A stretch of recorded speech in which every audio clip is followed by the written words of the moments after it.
1583 में इनका निधन हो गया। ये इनका निवास स्थान ब्रज क्षेत्र में रहा, है ना। ये गौ घाट वृंदावन पारसोली ग्राम में रहे। ये स्वाध्याय से ज्ञान अर्जन किए। इनकी अभिरुचि पर्यटन, सत्संग, कृष्ण भक्ति और वैराग्य था।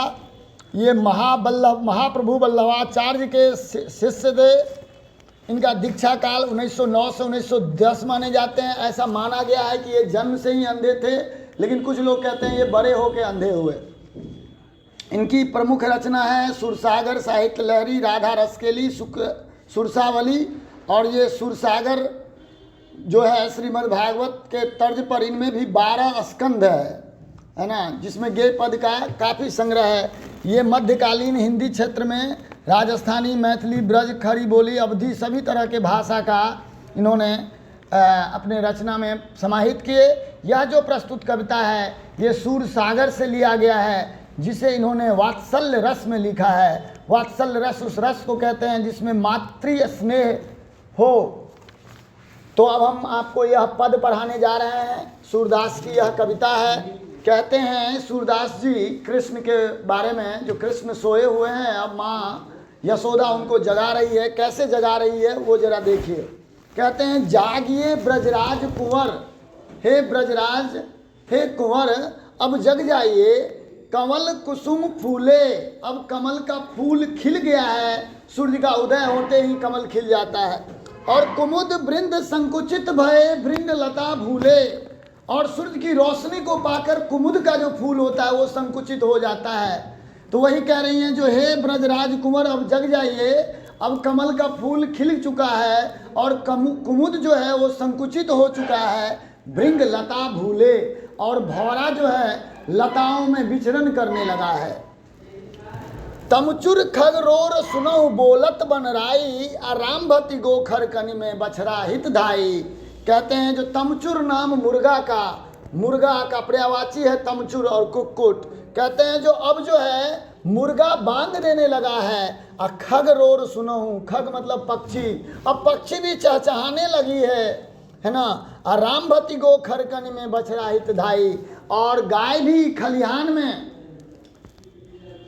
रंभा रही है, और बछड़ा के पिलाने के लिए गाय बछड़ा की ओर दौड़ पड़ी है। कहते हैं विधु मलिन रवि प्रकाश, गावत नर नारी, सुर श्याम प्रातो उठो अंबुज कर धारी। कहते हैं कि अब जो है विधु नाम चंद्रमा का, कहते हैं जो चंद्रमा का प्रकाश अब मध्यम हो गया है, सूर्य का प्रकाश अब चमक उठा है, और सभी नर नारी प्रातः गान गाने लगे हैं। इसलिए हे श्याम अब प्रातः हो चुका है, अब उठ जाइए। ए हाथों में अंबुज धारण करने वाले, अंबुज मतलब कमल, कमल धारण करने वाले कृष्ण अब जग जाइए। एक बार फिर से कहते हैं ए ब्रजराज कुंवर अब जग जाइए, अब कमल का फूल खिल चुका है, कुमुद जो है वो संकुचित हो चुका है, भौरा लताओं में विचरण करने लगा है, मुर्गा बांग देने लगा है, पक्षियाँ चहचहाने लगी है, गाय बछड़ा को पिलाने के लिए रंभा रही है और बछड़ा की तरफ दौड़ पड़ी है, चंद्रमा का प्रकाश मध्यम हो चुका है, सूर्य का प्रकाश चमक रहा है, प्रातः गान नर नारी गा रही है। इसलिए है हाथों में कमल धारण करने वाले श्याम अब जग जाइए। पहला पद हमारा हो गया। दूसरा पद देखिए, दूसरे पद में वो क्या कहते हैं। दूसरे पद में कहते हैं जेवत श्याम नंद की कन्या। श्याम जो है नंद बाबा के गोद में भोजन कर रहे हैं। जेवत मतलब भोजन करना, श्याम मतलब कृष्ण, नंद मतलब नंद बाबा, और कन्या मतलब गोद।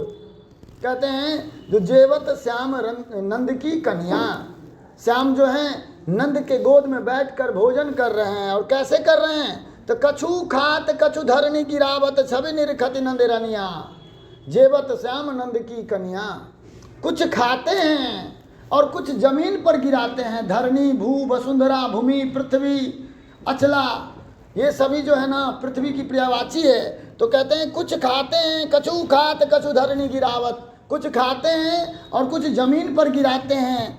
अच्छा भी निरखत नंद रानियाँ, और यह जो दृश्य है वो नंद रानियाँ देख रही है।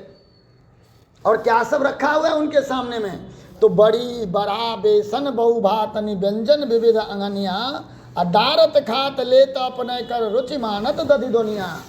कहते हैं उनके सामने में बड़ी बड़ा, बेसन के बहुत प्रकार के व्यंजन परोसा हुआ है, लेकिन वे अपने हाथ से ही निकालते हैं और उनकी जो रुचि है वो दुनिया में रखा हुआ दही पर है।